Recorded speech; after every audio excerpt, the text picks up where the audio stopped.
Yeah, last week was a good week. We're, we're always excited to come away with 2 wins for West Region opponents, and Academy of Art traditionally is a very good team and was in the tournament with us last year at the West Regional in Azusa, and Cal State LA has an icon in women's basketball as their head coach in Cheryl Miller, and so to be able to come away with 2 convincing wins like that was just a good measurement to see where we're at and to see where we stand in the West Region. And being able to look back at Washington State scores, I think they beat Loyola Marymount by 51, and St. Mary's, which is a real quality club in the West Coast Conference, I think they beat them by 21. So for us to be able to measure ourselves against those opponents, it gives me a lot of confidence going into the year about our group and our group's potential.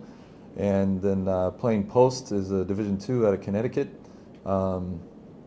Traditionally they've been pretty average, but they have a new coach with who played in the WNBA. So, I think we'll have our work cut out for us. Playing the same team twice, I think, is actually an advantage because it gives you simulation to what you would see in league. So you get to make adjustments, and you get to see what adjustments the other team will be able to make against you. So going into the shootout, we'll be able to kind of tell what we need to work on and to be able to shore some things up before Tuesday's game against Portland.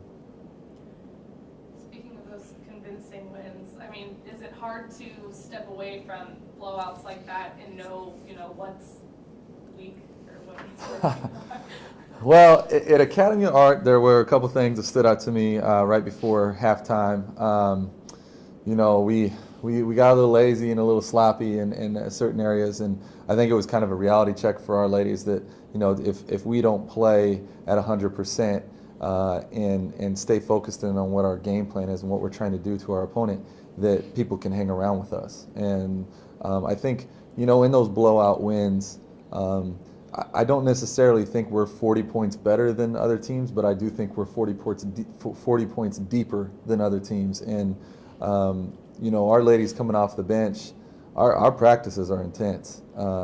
They compete against each other, and when a team loses in the competition, we got to settle them down a little bit. So I think that when that translates over to games, you have 2 groups of hungry competitors, waiting to tear the other team's head off and in competition. I think that's a good thing. Not to look too far ahead, but I think one matchup we're all looking forward to is how you guys are going to fare in the shootout. What has been your fondest memory so far in that tournament? Man, the shootout is my favorite time of year.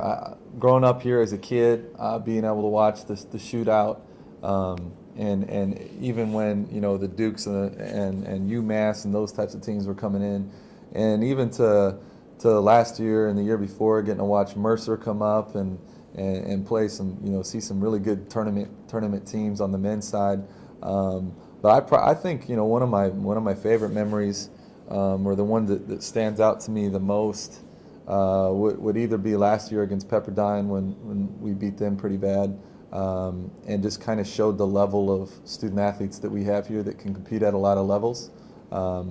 And my first year when we upset North Dakota State, everything went in that game, and we didn't have a very good team that year, so it was really neat for those ladies just to be able to experience that kind of an upset on that stage. But shootout's the best time of year.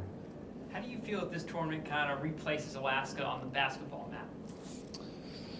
I think for the women's side, it's one of the premier tournaments. It's not too hard for me to schedule. I can schedule that. We don't have to, contract anyone or anything like that. We can get teams up here for very affordable prices, very similar to what we pay Division IIs to come up here. And right now, we're seeing a lot of coaches that played here as players in the Northern Lights, when it was the Northern Lights and early on in the shootout years, that they want to come back because it was such a well-run tournament. So it has a very good, and I can only speak for the women's side, it has a very good reputation on the women's side for being a premier tournament, which is why we're able to get teams like USC, Missouri State. Some of them. Missouri State just beat Kansas by 20. So these are quality teams that are coming up here on the women's side. I think it's one of the premier tournaments in the country. Why do you think it's such a premier tournament? What is this tournament? How does this differ from other tournaments you guys have played in? Well, it's got a good tradition. There's been a lot of teams that have come up in the past that, like I said, they're now coaches and they want to come back up and be part of it.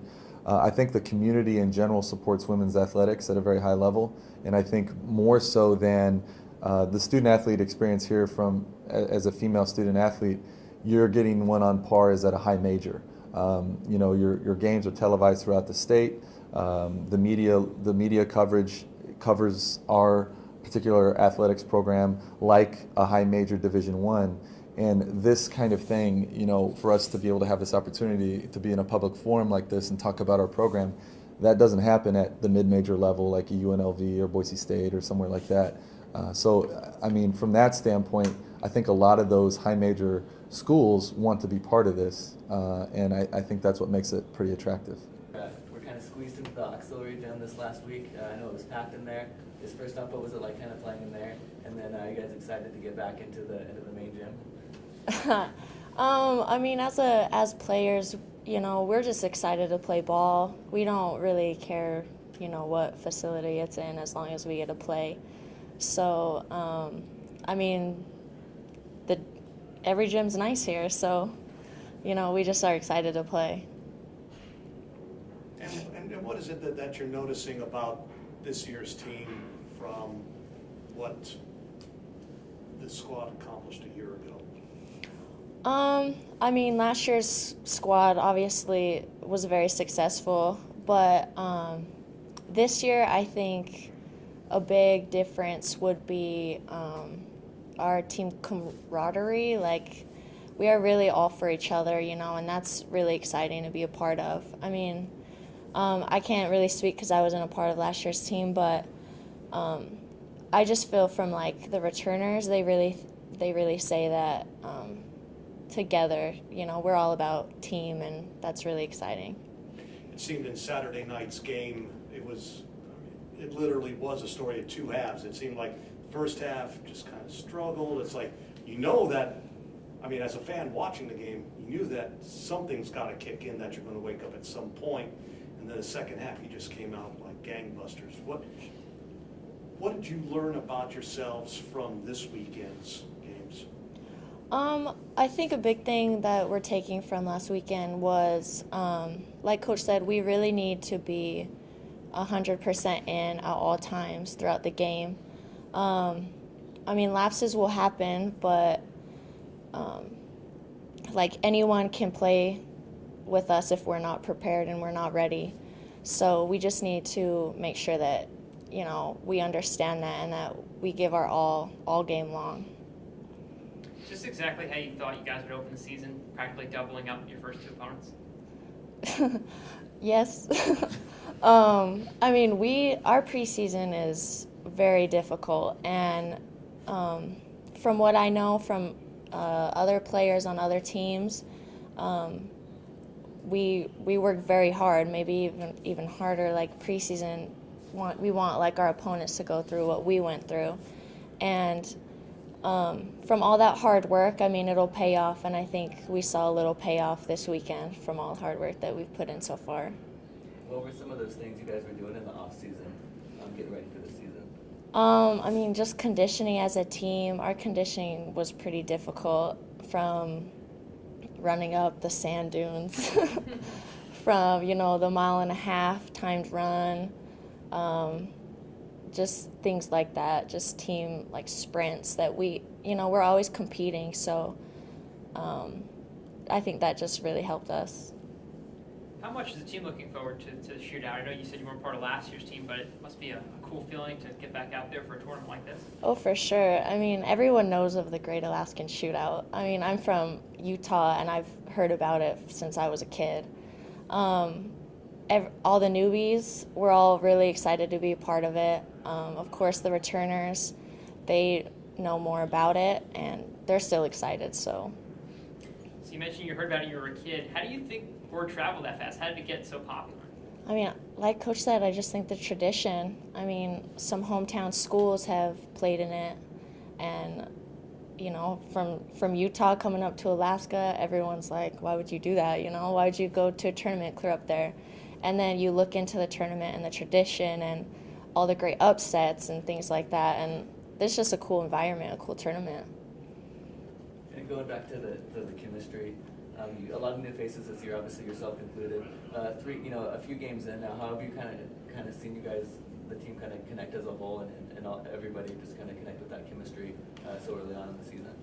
Yeah, I mean, it starts at practice. We really get after it in practice, and our starting group is just tough as nails, and the second group thinks they're just as tough. So, we just click. We all have the same goals, and I think that really helps us.